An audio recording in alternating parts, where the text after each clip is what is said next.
मेहुल चोकसी जो कि एक हीरा कारोबारी है, बेल्जियम पुलिस ने उसे गिरफ्तार कर लिया है और इसके बाद भारत की जांच एजेंसी उसे वापस लाने की कोशिशों में जुट गई है। लेकिन इस पूरे मामले में एक बात ये भी सामने आ रही है कि अगर मेहुल चोकसी ने एक बड़ी गलती ना की होती तो शायद आज वो पुलिस की गिरफ्त में नहीं आता। ये घोटाला लगभग 13,800 करोड़ रुपए का था। जब ये मामला सामने आया तो जांच एजेंसियों की नजर चोकसी पर पड़ी, लेकिन तब तक वो भारत से फरार हो चुका था। शुरू में खबर आई कि वो कैरेबियन देश एंटीगुआ और बारबुडा में जाकर बस चुका है। क्योंकि उसने वहां की नागरिकता ले ली थी, इसलिए उसे भारत लाना एक चुनौती बन गया था। भारत से भागने के बाद चोकसी की जिंदगी में एक महिला आई जिसका नाम बारबेका बताया जाता है। वो हंगरी की रहने वाली थी और रियल एस्टेट बिजनेस में काम करती थी। बताया जाता है कि दोनों की मुलाकात एंटीगुआ में हुई थी और धीरे धीरे दोनों के बीच दोस्ती बढ़ गई। हालांकि शुरुआत में चोकसी ने बारबेका को अपना असली नाम नहीं बताया, बल्कि उसने खुद को राज बताया। दोनों की कुछ ही मुलाकातें हुई, लेकिन चोकसी ने बारबेका के साथ ऐसा रिश्ता दिखाया कि जैसे वो उसकी गर्लफ्रेंड हो। 2021 में मामला और ज्यादा बिगड़ गया। मीडिया रिपोर्ट्स के मुताबिक चोकसी को बहाने से बुलाया गया और उसका अपहरण कर लिया गया। फिर उसे जबरन डोमिनिका ले जाया गया। डोमिनिका पहुंचते ही भारतीय एजेंसियों को इसकी खबर लगी और वो उसे लेने वहां पहुंच गई। लेकिन मामला इतना आसान नहीं था। चोकसी ने खुद को अपहरण का शिकार बताया और कोर्ट में याचिका दायर कर दी। डोमिनिका की अदालत में मामला चला और करीब 51 दिनों तक वो जेल में ही रहा। बाद में डोमिनिका सरकार ने उसे फिर से एंटीगुआ भेज दिया। एंटीगुआ लौटने के बाद भारत ने अपनी कोशिशें और तेज कर दी। भारत की जांच एजेंसियों ने एंटीगुआ की सरकार पर दबाव बनाया कि मेहुल चोकसी को भारत भेजा जाए।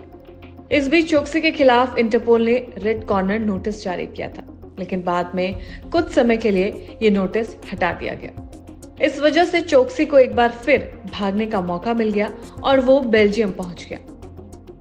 भारत की कोशिशें जारी रही और जब बेल्जियम सरकार पर दबाव बढ़ा तो चोकसी ने स्विट्जरलैंड भागने की योजना बनाई। लेकिन उससे पहले ही बेल्जियम की पुलिस ने उसे गिरफ्तार कर लिया। उसकी गिरफ्तारी के साथ ही भारत के लिए उसे लाने का रास्ता फिर से खुल गया। लेकिन ये प्रोसेस इतना आसान नहीं है। दूसरी ओर बारबेका ने मीडिया को बताया कि वो मेहुल चोकसी से सिर्फ 2 या 3 बार ही मिली थी। उसने साफ कहा कि चोकसी ने झूठ फैलाया कि वो उसकी गर्लफ्रेंड है। बारबेका ने बताया कि वो सिर्फ एक सामान्य दोस्त की तरह चोकसी से मिली थी, लेकिन उसे हनी ट्रैप के रूप में बदनाम कर दिया गया। यहाँ तक कि चोकसी की पत्नी ने भी बारबेका पर आरोप लगाया कि उसने जानबूझकर चोकसी को फंसाया, लेकिन बारबेका ने इन सभी आरोपों को खारिज कर दिया है। अगर मेहुल चोकसी बारबेका के संपर्क में नहीं आता और अपने निजी फैसलों में सावधानी बरतता तो शायद आज वो एंटीगुआ में सुरक्षित बैठा होता। लेकिन उसके एक गलत फैसले ने उसकी पूरी सिचुएशन को उलझा दिया और आखिर में उसे गिरफ्तार कर लिया गया। अब बात आती है कि क्या चोकसी को भारत लाया जा सकता है या नहीं। ये एक लंबी प्रक्रिया है और क्योंकि इसके लिए कानूनी औपचारिकताएं पूरी करनी होती है, सबसे पहले ये देखना चाहता है कि जिस अपराध के लिए उसे भारत में सजा दी जानी है, क्या वही अपराध उस देश में भी अपराध माना जाता है जहां से उसे प्रत्यर्पित किया जाएगा। बेल्जियम की अदालत को यह तय करना होगा कि क्या चोकसी के खिलाफ भारत में लगे आरोप वहां की कानून व्यवस्था के तहत भी गलत हैं। कई बार आरोपी ये तर्क देते हैं कि उनके देश की कानूनी व्यवस्था में पारदर्शिता नहीं है और उन्हें न्याय नहीं मिलेगा। चोकसी की टीम भी ऐसे ही तर्क अदालत के सामने रख सकती है, लेकिन आमतौर पर इस तरह के तर्क ज्यादा मजबूत नहीं माने जाते। अगर बेल्जियम की अदालत मानती है कि चोकसी के खिलाफ उचित सबूत है और भारत की अदालतें निष्पक्ष हैं, तो उसे भारत भेजने का रास्ता साफ हो सकता है।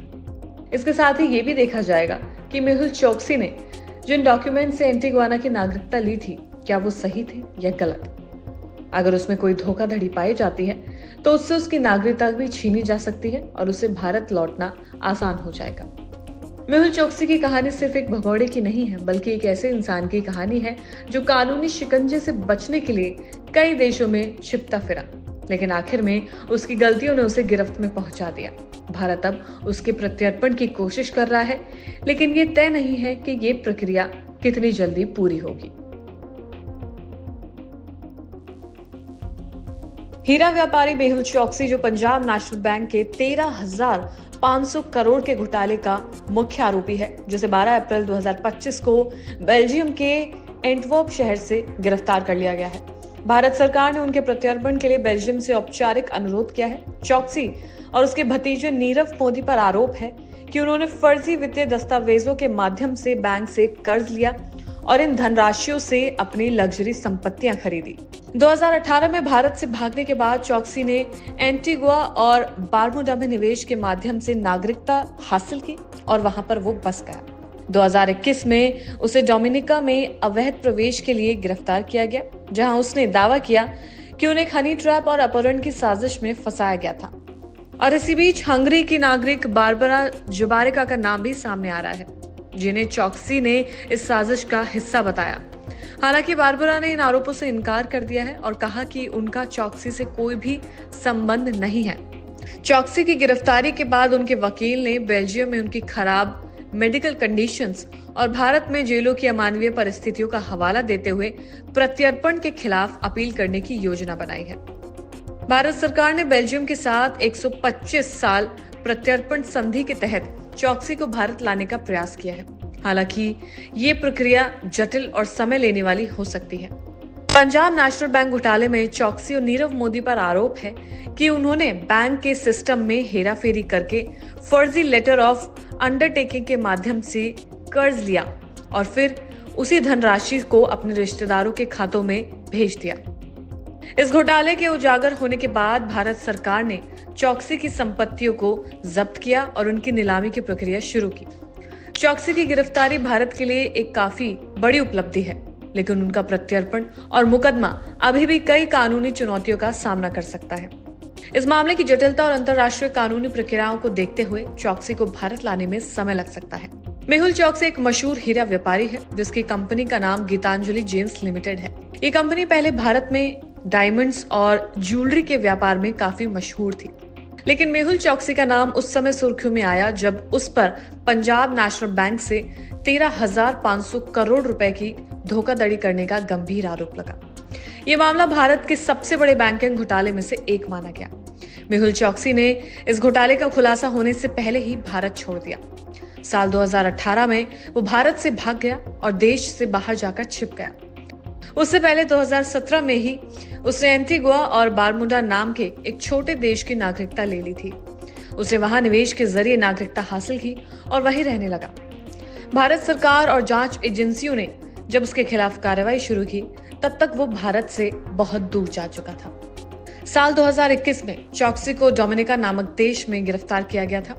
वहां उसने अवैध तरीके से घुसने की कोशिश की थी।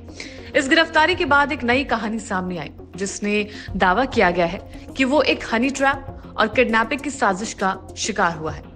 उसने कहा कि उसे धोखा दिया गया और धोखे से डोमिनिका लाया गया और ये सब उसे भारत वापस लाने की साजिश थी।